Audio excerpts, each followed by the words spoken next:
우리가 에스라서 계속 나누고 있습니다. 이제 오늘은 이제 마지막 내용인데요.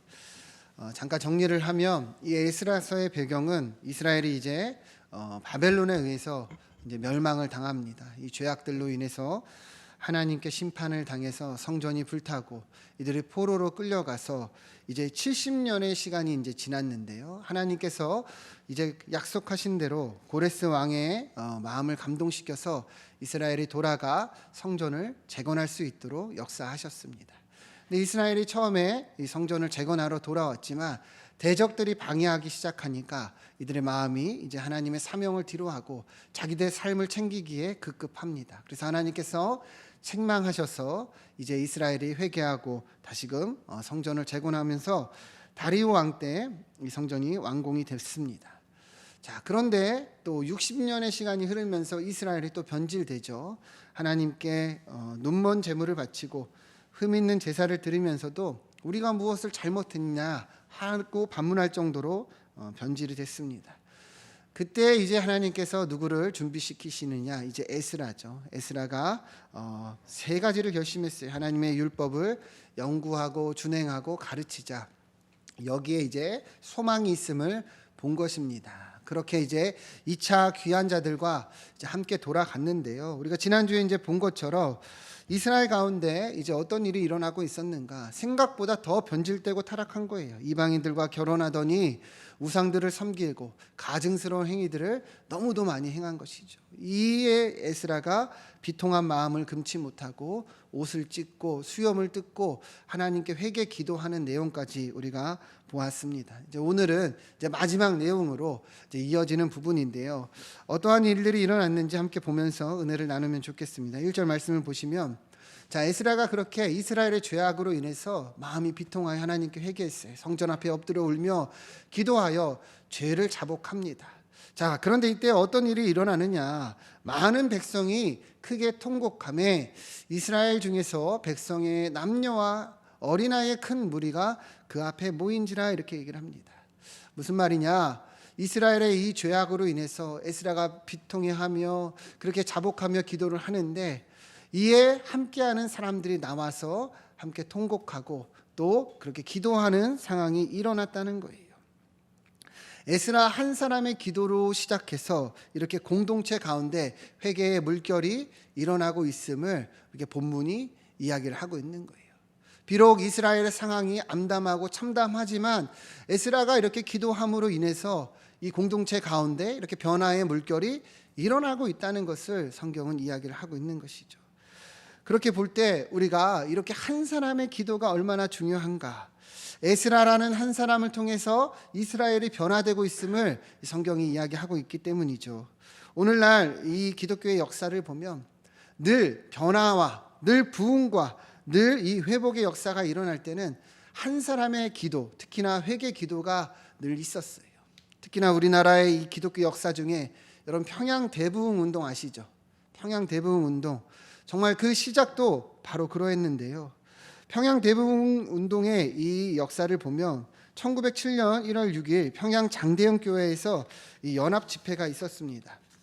그때 아직 목사 안수를 받지 않았던 이 길선주 장로께서 이제 말씀을 전하다가 성령의 감동을 받아서 자신의 죄를 이제 회개하기 시작을 했어요. 어떤 죄였냐면 자기의 친구가 이제 죽게 되면서 자기 아내를 부탁한다 그러면서 이렇게 돈을 주었는데 이 길선주 장로가 그 돈을 갈취하고 그렇게 쓰지 않았다는 것이죠. 그 죄가 자꾸 이제 기억이 나고 말씀을 전하고 성령의 감동이 일어나니까 도무지 참지를 못하고 그 자리에서 이제 자복하고 회개하고 내가 아간과 같은 죄인이라 하면서 통곡을 한 거예요.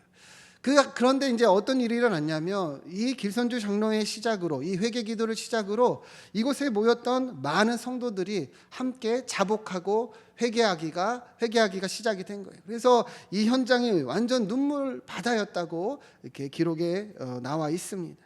그러니까 길선주 장로의 기도를 시작으로 이 공동체 가운데 회개와 변화의 물결이 일어난 것이죠. 특히나 이제 당시에 말씀을 전했던 이 블레어 선교사님이 너희는 그리스도의 몸이고 그리스도의 지체들이라 거룩하게 행하라는 것을 전했을 때 정말 절정에 달았다고 합니다. 그래서 오순절 성령 강림 사건처럼 성령께서 크게 임하시고 역사하시는 일이 일어나서 이 운동이 시작돼서 전국적으로 퍼져나가고 이 조선 땅이 정말 이 악습과 가난과 정말 악함들이 가득했던 이 조선 땅에 큰 변화의 물결이 일어나고 많은 교회가 세워지고 많은 믿는 자들이 일어났던 그 시작이 되었는데요.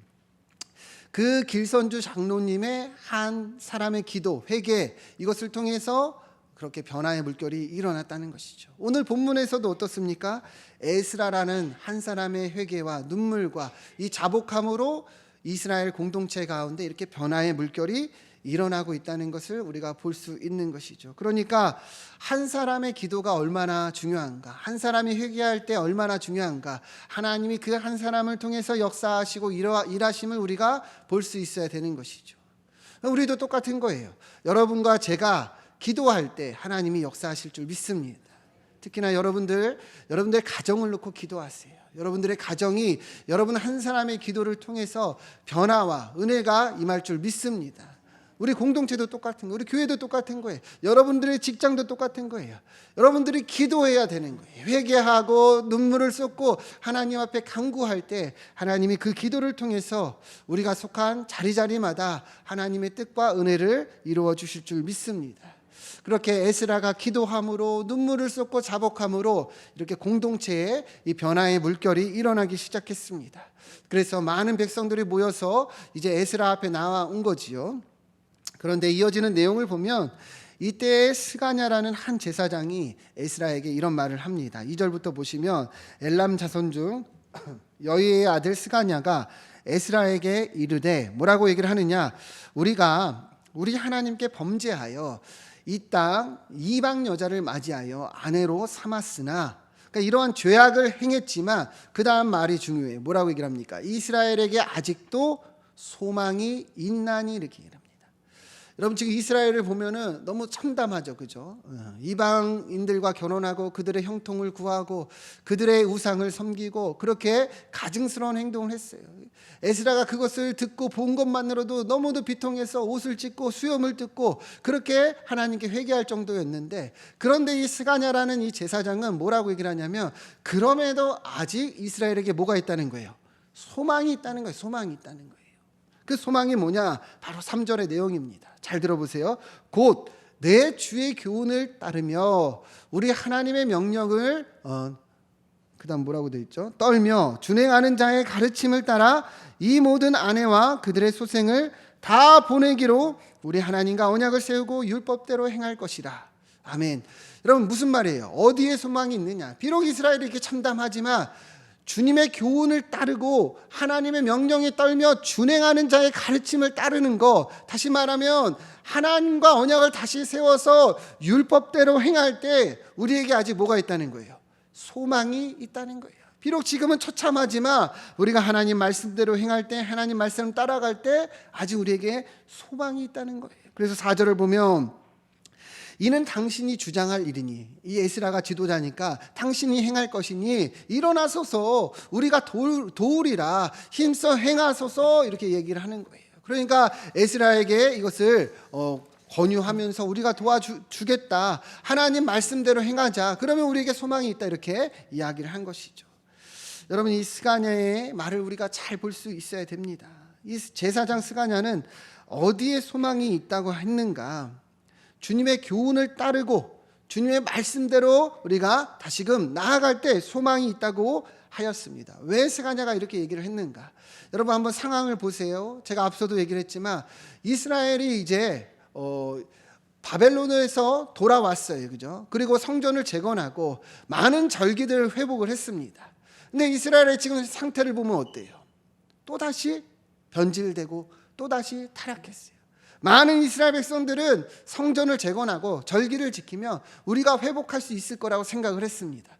그런데 어때요? 전혀 그렇지가 않은 거예요. 여전히 조상들처럼 또다시 죄악을 행하고 또다시 변질되어 우상을 섬기고 있는 거죠. 그렇게 하나님께 심판을 받고 그렇게 포로로 끌려갔음에도 여전히 정신을 차리지 못하고 또 악행을 행하고 있는 거예요. 그러니까 스가냐는 분명히 안 거예요.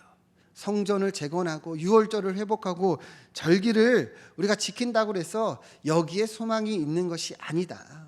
그러니까 이런 외형적인 모습, 외적인 것에 우리의 소망이 있는 것이 아니라 우리가 하나님의 말씀을 묵상하고 따르고 준행하는 것에 소망이 있다는 것을 분명히 본 거예요. 비록 지금 우리가 참담하지만 다시 하나님 말씀을 지키고 우리가 율법을 따라 행할 때 하나님이 회복시켜 주실 것이라는 것을 분명히 안 것이지요. 그러니까 모양이 아니라 뭐예요? 중심이라는 거예요. 형식이 아니라 우리의 마음이 하나님의 말씀에, 하나님의 뜻에 따르고 준행하는 것에 소망이 있다는 것을 분명히 말씀한 거예요. 이사야 선지자도 이런 얘기를 했어요. 이사야서 1장 10절부터 보면 너희 소돔의 간원들아 여호와의 말씀을 들을지어다. 너희 고모라의 백성아 우리 하나님의 법에 귀를 기울일지어다. 이렇게 말씀합니다. 얼마나 이스라엘이 타락했는지 이스라엘 백성들을 지칭하여 소돔이라 말하고 고모라라고 말해요. 그럼에도 뭘 얘기를 하느냐? 여호와의 말씀을 들을지어다. 하나님의 법에 귀를 기울일지어다.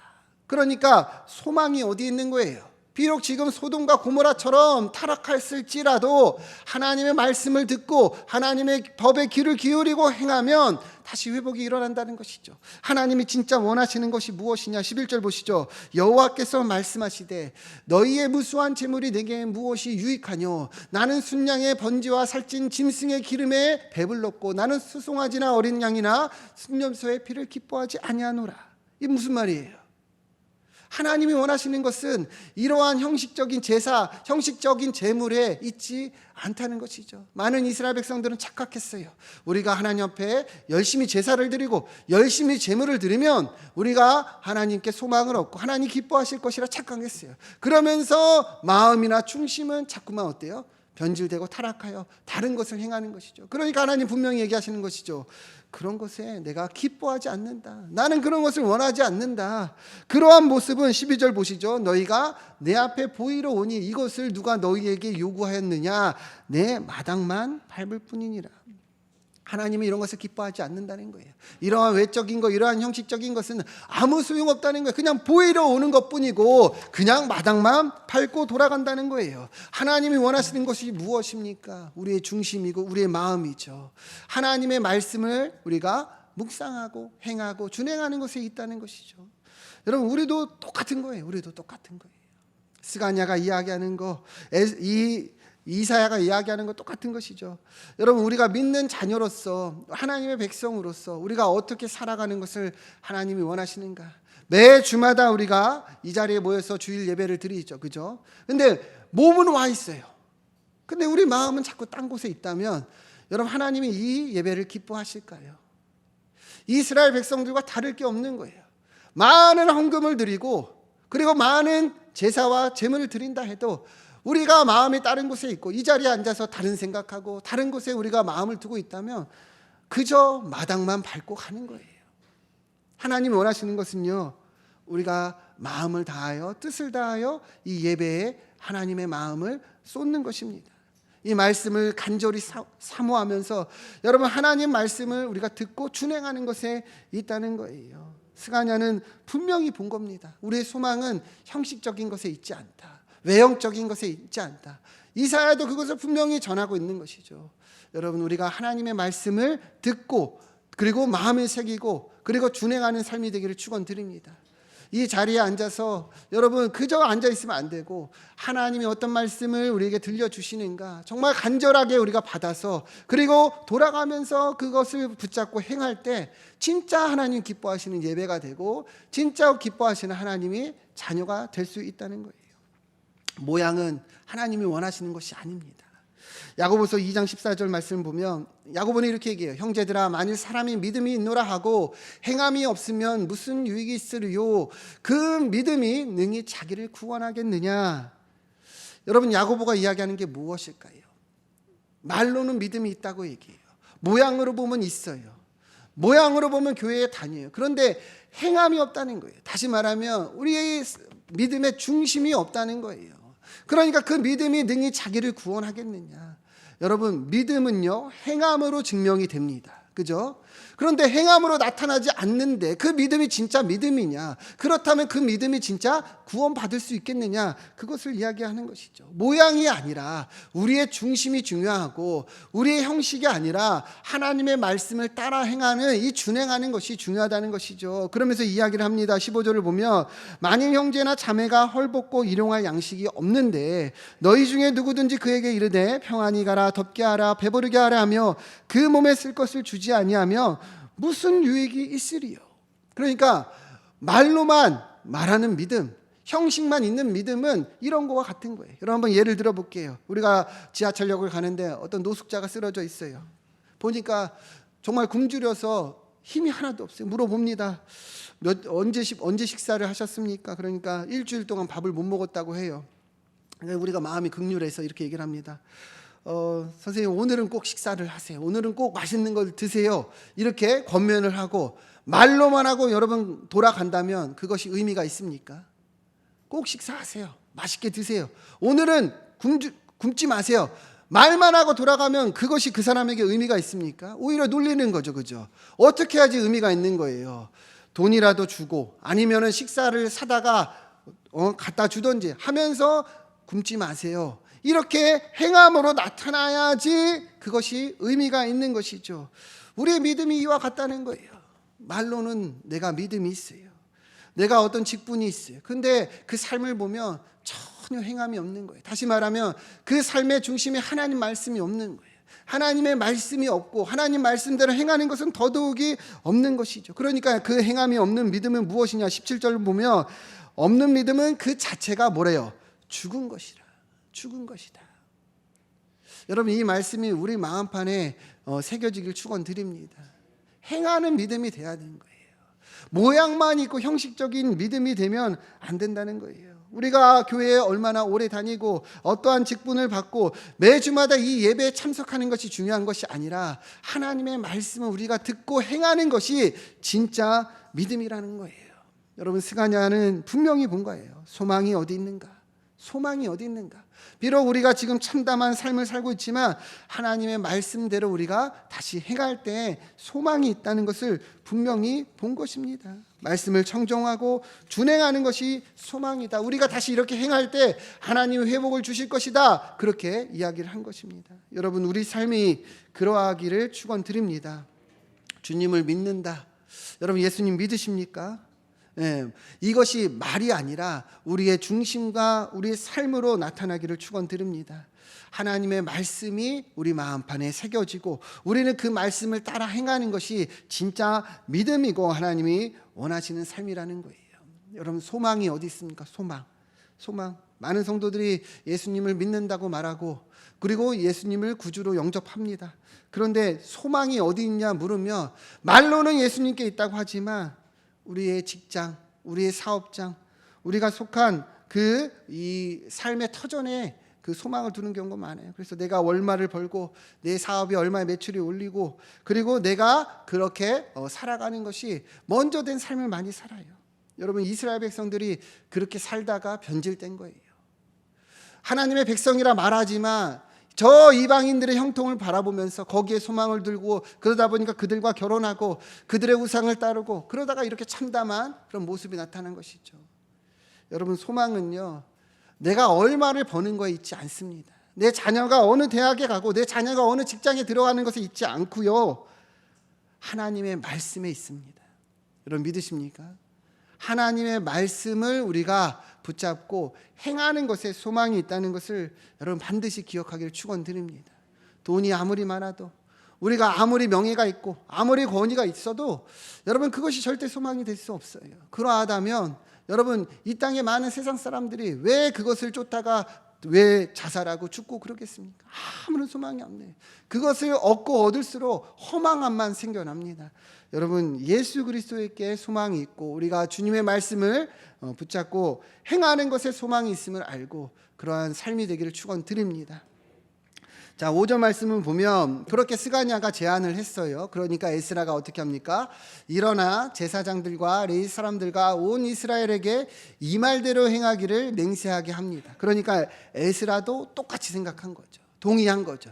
그래, 우리의 소망은 하나님 말씀 앞에서 다시 우리가 바로 서서 행하는 것에 있다. 자, 너희 제사장들, 레위 사람들 다 나와라. 이 백성들 다 나와라. 이제 우리가 하나님 말씀대로 행하기로 우리가 맹세하자. 이렇게 제안을 하죠. 그러니까 무리가 다 어떻게 합니까? 다 맹세를 한 거예요.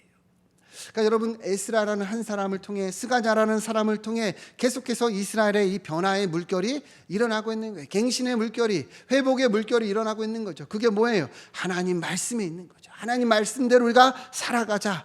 그래서 에스라는 이제 이러한 맹세와 이러한 결단을 온 백성들을 향해서 해 나갑니다. 7절을 보면 유다와 예루살렘에 사로잡혔던 자들의 자손들에게 공포합니다.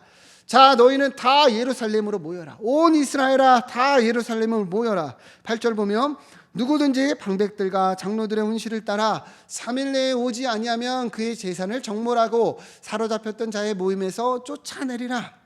무슨 말입니까? 다 모이라는 거예요. 에스라는 이제 말씀대로 우리가 다 바로 행하자, 갱신하자, 이제 결단하고자 온 이스라엘 백성들을 다 모이게 합니다. 혹시라도 안 오면 재산을 정몰하고, 그리고 이 모임에서, 이스라엘 백성에서 쫓아내겠다. 여러분, 왜 에스라가 이렇게까지 얘기를 할까요? 그 정도로 정말 단호하게 결의를 하는 거예요. 단호하게 결단을 한 거예요. 왜 그렇습니까? 이거 외에 이스라엘에게 이제 더 이상 소망이 없음을 안 거죠. 만약에 이 맹세를 하지 않고 이 결의를 하지 않는다면 더 이상 우리는 같은 민족으로 보지 않겠다, 이 정도까지 본 거예요. 그래서 에스라가 이제 온 이스라엘 백성들을 모아서 이야기를 합니다. 10절부터 보면 제사장 에스라가 일어나 그들에게 이르되 너희가 범죄하여 이방 여자를 아내로 삼아 이스라엘의 죄를 더하게 하였다. 그러니까 이방 여인을 아내로 삼았다는 것은 모하는 것을 내포하는 거예요. 그렇게 이방인들과 결혼하면서 우상들을 섬기고 가증스러운 행위를 한 것을 다 포함하는 겁니다. 그러면서 이제 얘기를 합니다. 11절 보시면 이제 너희 조상들의 하나님 앞에서 죄를 자복하고 그의 뜻대로 행하여 그 지방 사람들과 이방 여인을 끊어버리라. 여기서 중요한 게 무엇입니까? 회개하고 죄를 자복하고 그 다음에 그의 뜻대로 행하는 거예요. 하나님의 말씀을 따르는 거, 그렇게 행하라는 거예요. 그래서 12절을 보면 이에 모든 회중이 큰 소리로 대답하여 이르되 당신의 말씀대로 우리가 마땅히 행할 것이니라. 그렇게 다 맹세를 했다는 거예요. 여러분, 참담했던 이 이스라엘의 모습이 에스라와 이 스가냐와 그리고 또 자복하고 회개했던 이 공동체를 통해서 점점 온 이스라엘의 이 회복이 일어나고 있음을 보고 있는 것이죠. 분명히 소망이 어디 있다고 그랬어요? 하나님의 말씀대로 행하는 거, 그 말씀 따르는 거. 정말 그 소망대로 이스라엘이 회복해 가고 있는 거예요. 그래서 19절을 보시면 그들이 다 손을 잡아 맹세하여 그들의 아내를 내보내기로 하고 또 그 죄로 말미암아 순양 한 마리를 속건제로 드렸다. 그러니까 이 이스라엘이 그렇게 말씀대로 행하고 또 제사를 지내고 하나님 앞에 회개했다는 것을 알 수 있는 것이죠. 여러분, 여기서 어떻게 그렇다고 아내를 내보내고 그렇게 소생들을 다 내보내냐 이렇게 생각할 수도 있지만, 여러분, 지금 본문이 말하는 것은 그것이 아니에요. 정말 하나님 말씀대로 이스라엘이 행하고 있다. 이렇게 죄에 대해서 하나님께서 정말 단호하게 이렇게 보여주고 있다는 것을 우리가 알아야 한다는 것이죠. 여러분, 우리가 이 에스라엘서를 통해서 계속 내용을 보았지만 결국에 하나님의 말씀 앞에 소망이 있고, 그리고 하나님의 말씀대로 행할 때 소망이 있음을 우리가 분명히 기억하기를 축원드립니다. 우리 인생도 그러하기를 소망합니다. 비록 지금 당장 이전에 우리 삶이 하나님 앞에서 정말 죄를 행하고 하나님 앞에서 올바르지 못했을지라도 이 시간에 다시금 여러분 회개하고 또 하나님 앞에 자복하면서 다시금 하나님 말씀을 우리가 묵상하고 그 말씀대로 행할 때 여러분, 하나님이 우리의 삶에 소망을 주실 줄 믿습니다. 특별히 에스라라는 한 사람을 통해서 하나님이 이렇게 역사하시고 이스라엘의 회복과 소망을 주심을 우리가 분명히 보았어요. 여러분, 우리가 에스라와 같은 사람이 되기를 축원드립니다. 우리가 회개하고 우리가 기도하고 우리가 하나님 말씀 붙잡고 나아갈 때 여러분, 하나님께서 믿음의 사람들을 붙여주실 것이고, 그리고 우리를 통해서 이 공동체와 우리가 속한 자리자리와 가정을 변화시켜 주실 줄 믿습니다. 에스라처럼 그렇게 기도하고 우리가 함께 나아가길 축원드립니다. 함께 기도하겠습니다.